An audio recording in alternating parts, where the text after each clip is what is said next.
number one source. Sports Card Nation. The hobby is the people. Sports Card Nation. What is up, everybody? Welcome to episode 371 of Sports Card Nation. My two guests today are good friends of mine, but that's not the only reason they're on the show. It's been a bit, but they're the host of Nascard Radio, Logan Ward and Val Marz, and we're going to talk a little bit. But they know the hobby besides racing, so we're gonna chop up some hobby. We're going to talk about their venture, the Racing Card Hall of Fame. We've seen Ray Fonio and team do that with some of the other sports. Well, these guys are tackling the Racing Card Hall. Voting is open now. We'll give you the link during the show, and it'll be in the show notes as well to go vote for your all-time favorite racing cards to be inducted in the Racing Card Hall of Fame. So this is part one of two, as we usually do, and happy to be joined by Val and Logan, and we have fun. You know, when we get together, we even forget there's microphones and recordings, and it's always fun. You never know what might be said. So with that being said, let's get the show started. I sat down with Logan Ward and Val Marz, my friends from Nascard Radio. We talked some NASCAR, we talked some hobby, and we talked some Racing Card Hall of Fame. Again, as I do on this show, folks, it is a two-part series. So this is part one, but it's actually the later part of the conversation. But we wanted to put it first because it talks about something that's ongoing right now, which is the Racing Card Hall of Fame, the second class to be inducted. Voting is open now. So look for that in the show notes, and they'll also talk about it during the interview as well. So enjoy. Going back to NASCAR Radio, you know, we are a niche show. We don't have the viewership numbers that the Stick and Ball Sports have, but what I will say is we have a very, very loyal audience. We love our viewers and our listeners, and we get a lot of interaction, and many of them have become good friends of ours. So from that aspect of the show, that's one of the parts that I really like. John, I was going to touch on real quick you're talking about the Mattingly. It was kind of a simpler time. You know, I was thinking of the tops up kind of making there, but you know, what's going on right now with NASCAR, we like Logan was talking about having the counter zillage, and he's going to have cards 25, but to kind of muddy the water, Panini issued a Panini Instant last year of him in 24. He has like the first card in the print on demand with some parallel. He was kind of holding them out, I guess, for this year. All the base, it's kind of confusing in NASCAR. And listen, we talked a little bit before we went on live and recorded. You even said with Panini Instant that there's two cards missing. It's supposed to be a 72 card set. It's a 70 card set. And I think you said number 2 and number 10.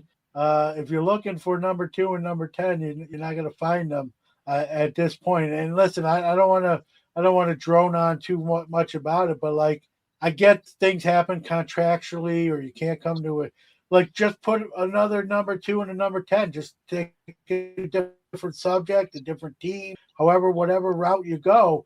But there shouldn't be missing cards. That was an old ploy back in baseball card days to get people to buy more packs. We don't need to do that anymore. And this isn't even a pack issued set. This is a printed demand set. So just replace the 2 and the 10 so people can have a complete set, and not, you know, especially if that set gets handed down, not even sold, but just, you know, dad gives that to son, or grandpa gives that to grandson or granddaughter, and they're looking at the set, not knowing any of the prior history. They're going to like, grandpa gave me a set that's not even complete. What did he do with 2 and 10? He's just a dummy, no fool. Yeah, I totally agree with you, John. I don't know where the logic is, especially, you know, in 2025, not, you know, missing numbers. And I think it's because it's in their in their system, so it exists, but it doesn't exist. Nothing was. I don't know. I guess you can't add something there. But Well, what really listen, blows man, just make a replacement two and a replacement 10. It's not rocket science. This is going to blow your mind because I didn't tell you this part. Well, they made an error on one of the cards and they printed it twice. So there's actually a variation on a card in 2025. The Kyle Larson, they missed that the date was 2025 and they put 2005. And so they caught it. And so say the print run was 125. They sent you both of them. So everybody who, I think it was card number, you got two. You got the 2005 and you got the one. But then there's no 2 and 10. So Yeah, just make them like even after the fact, and like put them up for sale so people can have their sets legitimately with no skip numbering, no missing numbers. And if someone don't want to buy them and they're happy with the 70 instead, that's fine too. But at least give people the option to have a full numbered set, right? And not because they're going to be people who don't know the backstory. And they'll be like, this is not complete. I could see arguments happening. Like, hey, man, you mailed me this set. I'm missing 2 cards. Like, you have those? You got to send them, and it becomes a whole dilemma, right? Then that person's got to explain, no, it's not missing 2 cards. They never made those. Well, why not? I don't know. There is no good reason. Well, I was going to say, I don't know if I should bring this one up too, but we're used to race used memorabilia, race used tires, race used fire suit, all this stuff. But this year they introduced something in Dunruss, souvenir swatches and garment. They got a hauler they bought off the NASCAR.com website. Well, that never happens on the sports side. Well, this is a first for NASCAR. And so I think it's in Dunruss retail. Logan, you can keep me honest here, but we had Lucas on Panini, the souvenir swatches. So that's we need Logan's son Tyler to wear a racing game use shirt that says no like merch shop patch cards. Oh yeah, you know how my son is with that. Now he can cross over to the NASCAR side too and wear some shirts at the National saying no hauler merchandise patch cards. Yeah, I hate to see it, but I get it a little bit, but like obviously if you get, and this isn't just racing, whatever you collect, right? You open a pack, you rather have that piece of apparel be from an actual event than something take off a clothing rack and cut up, or the Panini trick, right? Where they have the athlete wear 50 jerseys at one time and start peeling them off and then start cutting them up, right? That's not legit as far as like game. And that's what we could do a whole show just on that topic. And so now I find out it's not just the sports thing. It's now under the racing side of the house as well. So it was only a matter of time, guys. It's happened. Yeah, that's new this year for us. Yeah. Welcome to the club, fellas. Yay, go us. Yeah, well, folks don't realize or look at the back and it's like, they get a really cool looking patch and they think it's off the driver's. It's not. Yeah. You think there'll be an uproar of much of an uproar in the racing with the racing hobbyists as we see on the stick and ball side, or not necessarily? No, not really. We haven't seen much of an uproar on it. It comes, I think it's in the mega box, the Donruss mega box. Okay. Where those come from. And I bought a couple mega boxes and pulled those out, and I'm like, this is a total waste. But it is what it is. It's what we're given. I'm still a collector. It's not going to make me stop collecting cards, and I think they know that. And maybe that's it, right? They know the NASCAR folks still collect, and if you don't like it. Well, here's the other thing, and I don't mean that's the way it's going to sound, but maybe because the NASCAR boxes go for a fraction of what the sports version boxes of that go for, that they don't feel as bad, right? Like it's not a $4,000 box necessarily, or a $10,000 box, something like that, coming out of. They can justify it a little bit more. I don't know if justifying is the right word, but we'll use it in this case. So maybe it boils down to something like that. I'm sure it does. I mean, if you look at it, we're looking at it as a hobby and everything else. You folks at Panini, the Fanatics, it's all numbers to them. It's all profit, bonus like that. So the amount of packs they can produce with hits and how many cases, and they are in print runs, so they have to be creative. So we're looking at it as a collectible like that, and at the end of the day, All right, guys, let's get into some funner talk. You guys are it's as when this airs, you're going to be right in the middle of the endeavor itself, and it's the Racing Card CARD Hall of Fame. Now we've seen this. We've seen Ray from Philly he's done this with and his team with some of the stick and ball sports hobby card Hall of Fames. You guys are covering the Racing Card Hall of Fame. Up right now, if you're listening, there's 40 nominees for this year's class. You get to vote on 10 of them. So you get to vote on 1/4 of who's up for card induction, if you will. This is not NASCAR only. There's F1. There's some Indy. It's racing. Just the term racing. If it's a racing card, it can be into the Racing Card Hall of Fame. Talk about this endeavor, some of the rules, some of the blanks I didn't fill with just sort of that intro into it, right? Yeah, I'll start with it. 2 years ago, I approached Val with the idea of the Racing Card Hall of Fame. I got some inspiration from the Baseball Card Hall of Fame. And I thought, well, we need to have our own Hall of Fame. Racing cards are popular. We've been doing it a long time. And if anybody's going to do it, I think we should be the ones to do it. So 2 years ago, we started this. And it's like what you said, John. We came up with what we do is we like to go out, and before we have a ballot, we go out and we have a form on Google Forms where people go out and they can fill out nominees on the cards that they would like to see be on the ballot for the Racing Card Hall of Fame. So that process, we've already been through that, but people go out and they have particular cards like what you said a while ago. Everybody has their own cards that they love and they cherish and they like to show off. And that's what we love about it. And they will nominate these cards to be on the ballot. So what we'll do is we'll pull all those together.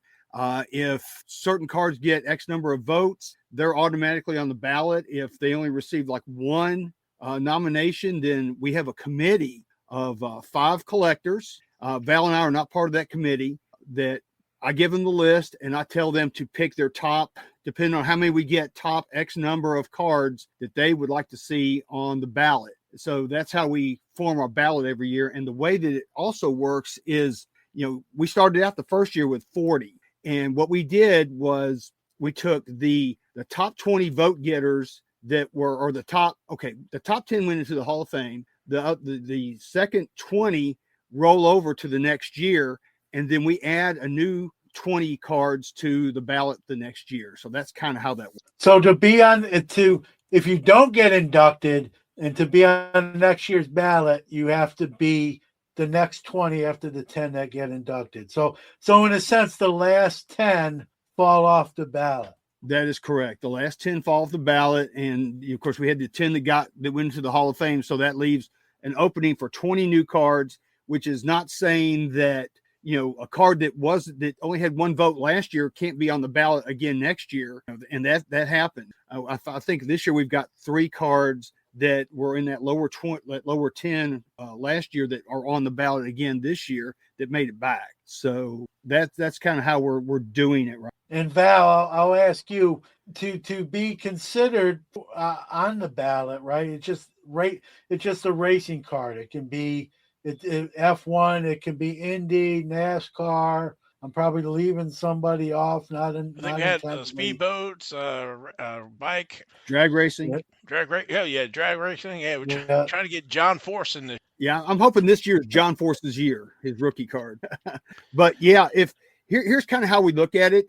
Down in Daytona, there is the Motorsports Hall of Fame of America, which encompasses all motorsports. So if they recognize that as a motorsport and there's a card of it, then we recognize that as. Yeah, I like that. It makes sense. What I love, and that's awesome. We have Hall of Fames for almost everything, right? Obviously, our normal sports Hall of Fame, even for like Hollywood, they have their star on, the Hollywood Walk star, right? People like lists. People like to see things they like get sort of honored and inducted. I think this is. I love the idea of card Hall of Fames, racing for sure as a great part of our hobby. What I'd love to see is, and I've talked to like Ray for his sports side. What I'd love to see, again, maybe it's wishful thinking. I'd love to see the actual sport Hall of Fames encompass the card Hall of Fames in part of their hall, whether it's a section where they can put some of the cards. I know in Cooperstown, which I'm not far away, they do have a card wing. It's not a card Hall of Fame per se, but they do have some cards on display. But I'd love to see, or let's even have a building that's just the Sports Card Hall of Fame that has all these sports and the inductee cards. Except you'll have to have armed guards when the place is not open, with some of the values of some, probably more so than just the bronze bust of players that are just in the hall, right? Because the cards are worth more than the bronze bust. But I'd love to see, again, either the Sports Hall of Fame encompass the Card Hall of Fames, or an individual building just for all the Card Hall of Fames. I mean, again, might be pipe dreaming or wishful thinking, but well, why not, right? I mean, what's your thoughts there? Now, that's interesting. I have never thought about that per se, and actually having a physical sports card Hall of Fame. I think it would be neat. I think one of the logistical things is where do you get all the cards? Are they going to be on loan? And listen, when I go to the Baseball Hall of Fame, right, which is an hour and 5 minutes, basically an hour away from Syracuse, New York, right? Many of the displays will say item on loan from so-and-so, or from the personal collection of, Walter J. Hobbs. I'm just making up, from the O'Malley family on loan, right? People even donate like full time, like, hey, it's mine, but I'm not going to ask for it back, have it be on display for people to enjoy at the Hall of Fame. But if you ever take it off display, I want it back. It's mine, So even something like that, like I know there's a NASCAR Hall. Is there a racing Hall of Fame and a NASCAR Hall of Fame, or are they two separate entities? We got quite a few racing halls. Okay. Yeah, we do. North Carolina has one, and then you also have the NASCAR Hall of Fame. Like Logan was talking about the one in Daytona. There's Talladega. Yeah, the International Motorsports Hall of Fame in Talladega. You've got the Motorsports Hall of Fame of America, which is in Daytona. And like I said, there's a North Carolina Motorsports Hall of Fame. There's all kinds of different ones. Of course, the big one is the NASCAR Hall of Fame. That's the official for NASCAR. Well, even for one of those entities, guys, to sort of embrace, like if you approach whatever one, like I don't want to tell you what to do, and say, look, we launched this racing card Hall of Fame. It's been pretty, we're in our second year. It's been pretty, it's gaining momentum, gaining steam. We'd love to sort of encompass that as part of what you do, for one of them to say, hey, we'll put it behind glass in a secure thing if you want to let us know what it should say. And dude, that would be also another way to expose that part of the hobby to people who are coming there to pay respects to their favorite racers or favorite driving teams or what have you, right? It doesn't even have to take a ton of space up. It maybe even be incorporated as part of existing, if it's a Dale Earnhardt card that makes the racing card Hall of Fame, put it sort of in a display that's already housing Dale Earnhardt, a racing suit or part of his car or whatever the case may be, a hat, right? Just make it part of that. The display already exists. They don't even have to build. They just need to make a shelf or however they, to put a card and say like this card was inducted into the Racing Card Hall of Fame in 2024 or whatever, You know, and I think it bridges both the hobby and the sport in a way that hasn't been done before, and exposes more people. You are listening to the Sports Card Nation podcast. We'll be right back after this break. Hobby Hotline is the hobby's only live interactive call-in show. Join some of your favorite hobby personalities every Saturday, 11 a.m. Eastern, 8 a.m. Pacific, to discuss the hottest hobby topics. If you miss us live, catch us after the fact on all major podcast platforms. Follow us on socials at Hobby Hotline. We are back. It's like Val said, and Logan, you said this too. How many people are racing fans that don't even know there's racing cards, right? And I think I like to see more of the tracks get involved and maybe handing cards out as people come through the gates for the race, right? Well, how easy is that? Panini, make some promo packs, send it to the tracks, make some special for the tracks. You don't have to send the same set to the same 20 tracks. Make them a track exclusive. Then it becomes even more collectible. I didn't get to that race, but I have 3 sets from the race I went to. I'll trade you one of my racetrack sets for your racetrack sets. And now we have a master set, right? And it'll grow the hobby. I was gonna say, Logan, you have one of those sayings where you're like, I've been saying it. We have. Well, it just makes sense. It's common sense. We are right there with you. We brought this up with Lucas and Misha. We've talked to them. We've seen some of the stuff from, years ago for promotion wise. It baffles me that they don't do this at the tracks. They don't even let the folks know that, hey, we're going to have a Panini, and, the winner or whatever, for that. So I even brought up, maybe do a sticker book because stickers are cheaper in NASCAR.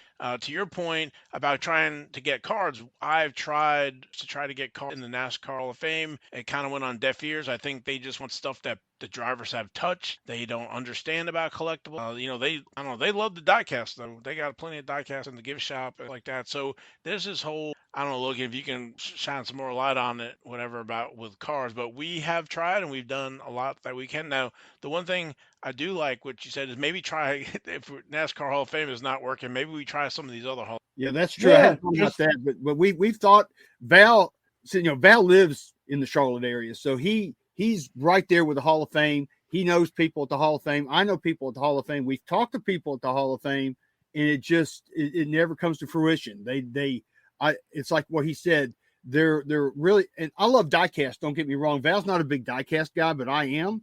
But they love the diecast cards. But the cards are non-existent. Tell them the story real quick about who was it? Was it Mike Joy or who was it? Yeah. Let me tell you about the Mike Joy. And then I was going to say maybe part of the problem is that the NASCAR Hall of Fame is run by the city of Charlotte and not by NASCAR itself. So there might be disconnect there. But the Mike Joy, he's an announcer. He's an announcer. He's been a long time announcer. He has a card like in 19 tracks.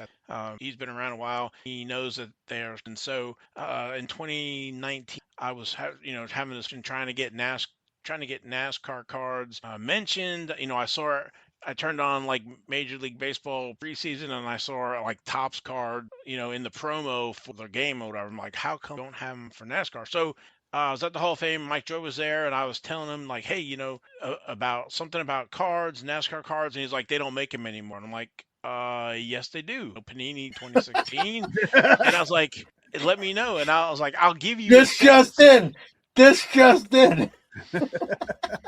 Yeah, maybe it was 2018, and so I was actually going to the race the following day or whatever. So Fox TV trailer or whatever, and so I ended up dropping him off and never heard anything from him, which is fine. But then in 2019, Panini made a special Fox announcer set that was given just to the Fox announcer like that. I think it was 200 sets. And then so Mike Joy was in that and stuff. So, but still, NASCAR is a little different than other sports, and I think they don't really help promote anybody. And so, and I think the tracks have the mentality. And unless you're paying, they don't, they're not interested. They're not looking, help Panini, even though Panini pays for the license. Yeah, that's sad that there's a disconnect because it doesn't have to be that way. It doesn't have to cost a ton of money They're I would already think making the cards, right? Panini's already has presses running making the cards.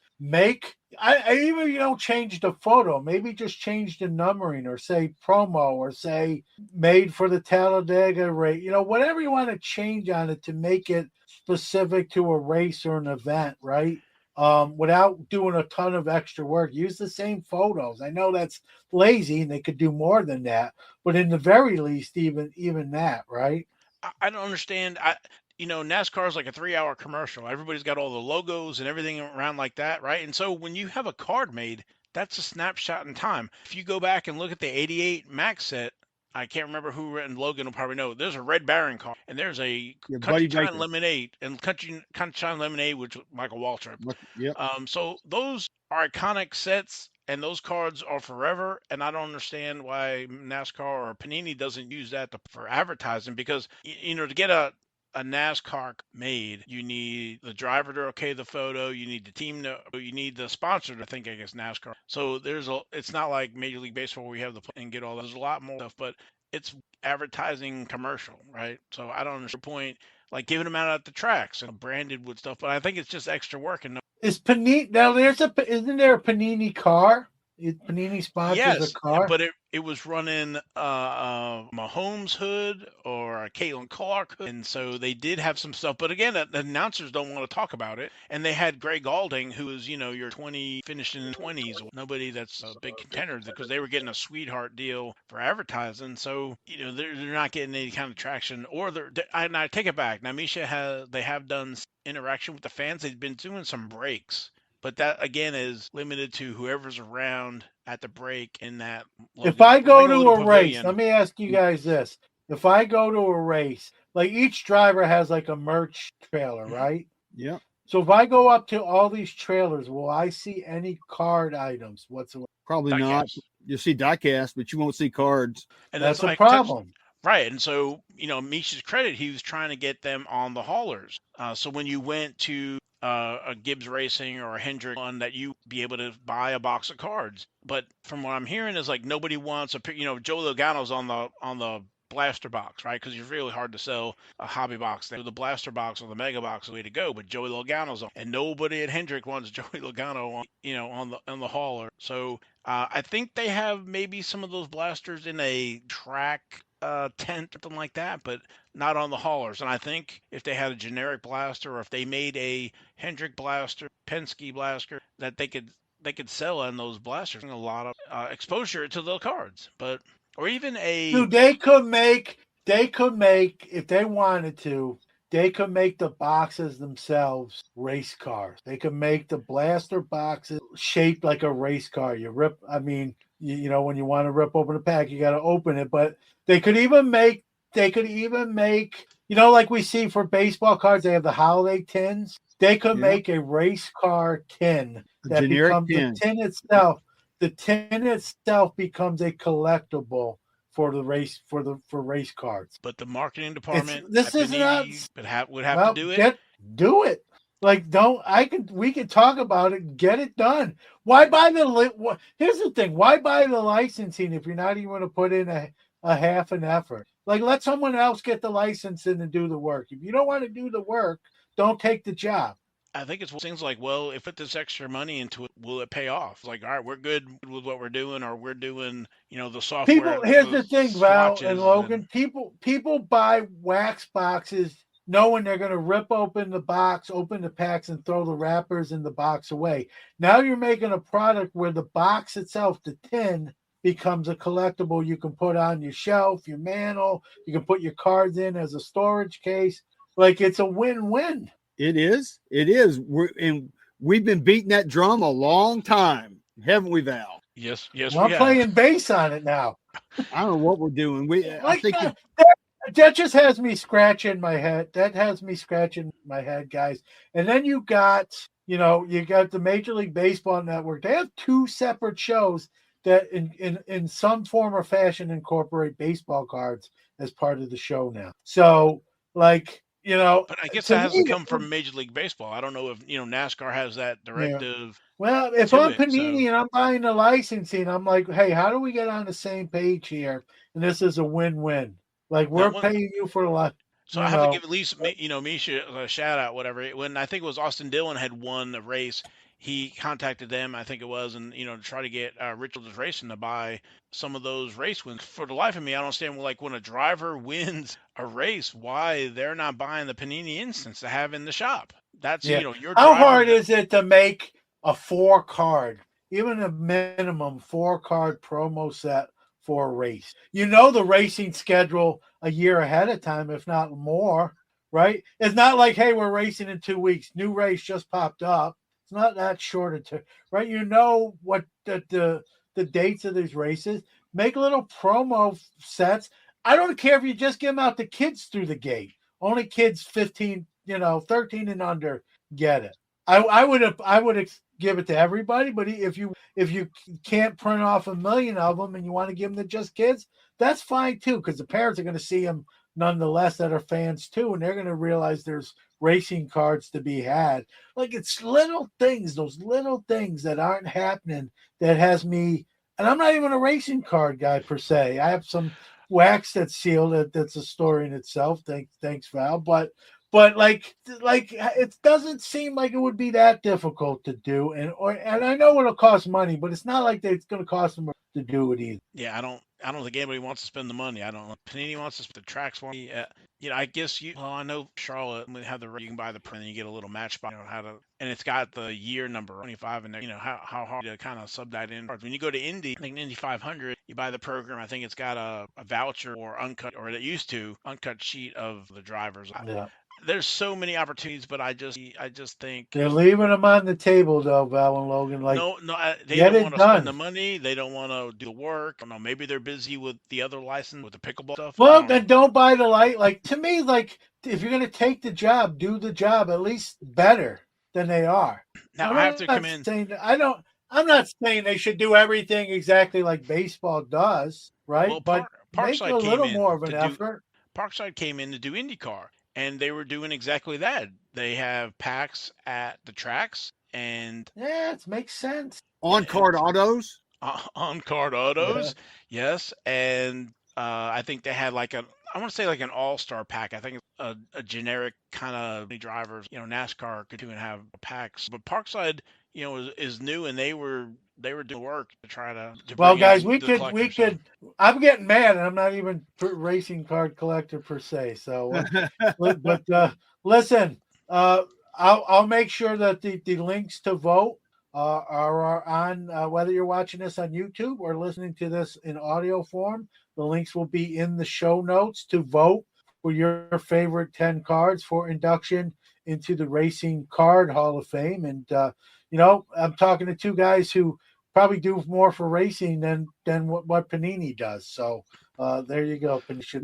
You should take a page from these two gentlemen and show some initiative and some chutzpah and get some stuff done. But maybe you should call your contacts at Panini and they can do their version of the Racing Card Hall of Fame. I know they can't put a competing, but something they can allude to that it exists. Maybe there should be a Val and Logan card in a Panini. We've been pushing for that too.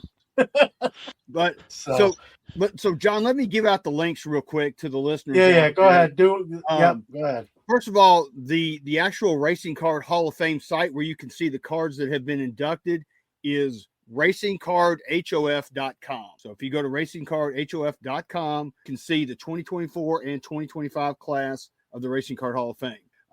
As far as voting goes for this year, it's a Google form, but I did do a bit.ly URL for it. So it's a secure site. So it's going to be HTTPS. And so it's going to be bit.ly/2026 RCHOF vote. That's how you get to go vote. And you can vote for up to 10 cards. You don't have to vote for 10 cards if you don't want to, but you can vote for up to 10 cards. It asks for your email and a password, because the email, it sends you an email confirmation showing your vote. So the password to get in, and it's on the site, is RCHOF, all caps. So go out, vote early, vote often. There you go. And listen, if Panini or NASCAR had the initiative you guys did and the hustle and the energy, the hobby would be even better than it already is. And appreciate you. I love these card Hall of Fames. I think they were long overdue, and good to see you kind of. And again, this is the third year, so this is not like just happening. This will be the third induction class. So as well as you giving it out verbally, I'll have that in the show notes for anyone that doesn't write fast like me can. I was saying, appreciate the kind words, John. And if folks want to see the earlier classes, they can go out to NascardRadio.com, and there is a link there. Welcome to the Racing Card Hall of Fame, and you can select the 2024-25 Racing Card Hall of Fame Cups, the winners. Well, awesome endeavor, man. Congrats on your third induction about to happen here soon, and awesome to see. And you guys, like I said, you probably do more for the hobby than Panini does, and you don't even have the license. So yeah, let me say this: voting will end on the 1st of February. We will tabulate all the votes. We will create the new 2026 class website, and we will unveil that on NASCAR Radio, the show that we have before the Daytona 500. There you go. It all like that's called strategic planning.